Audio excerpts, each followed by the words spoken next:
ये क्वेश्चन 2024 के previous year question का है। अगर आप वेक्टर चैप्टर कर रहे हो तो ये क्वेश्चन आपके एग्जाम में आ सकता है। सबसे पहले हम क्वेश्चन समझते हैं। क्वेश्चन में बोला if A B and C are three vectors, A B और सी तीन वेक्टर है, A plus B plus C zero है, A and B unit vector दे रखे हैं और मैग्नीट्यूड ऑफ सी वेक्टर दे रखा है 2। हमें बी और सी के बीच का एंगल फाइंड करने हैं। तो कैसे फाइंड करेंगे? सबसे पहले तो जो गिवन है ए और बी वेक्टर जो यूनिट वेक्टर है, तो अगर ये यूनिट वेक्टर है तो इनका मैग्नीट्यूड क्या हो जाएगा 1 और सी वेक्टर का मैग्नीट्यूड दे रखा है 2। चलो शुरू करते हैं।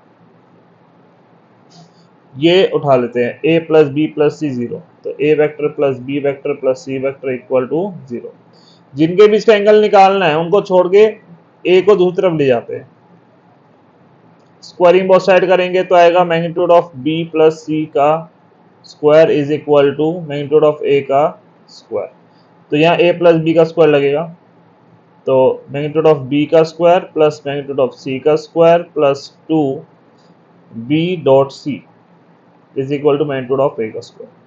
तो मैग्नीट्यूड की वैल्यू पुट करेंगे, बी का मैग्नीट्यूड 1, सी का मैग्नीट्यूड क्या हो गया 4, सी का स्क्वायर, ठीक है ना, मैग्नीट्यूड ऑफ सी 2 दे रखा है तो इसका स्क्वायर हो गया 4, 2 बी डॉट सी हमें निकालना है, ये दे रखा है 1, तो 1 से ये 1 कैंसिल हो गया, तो 4 इधर चला जाएगा, इक्वल टू दूसरी तरफ चला जाएगा तो आएगा 2 बी डॉट सी माइनस 4, तो बी डॉट सी की वैल्यू आ गई -2।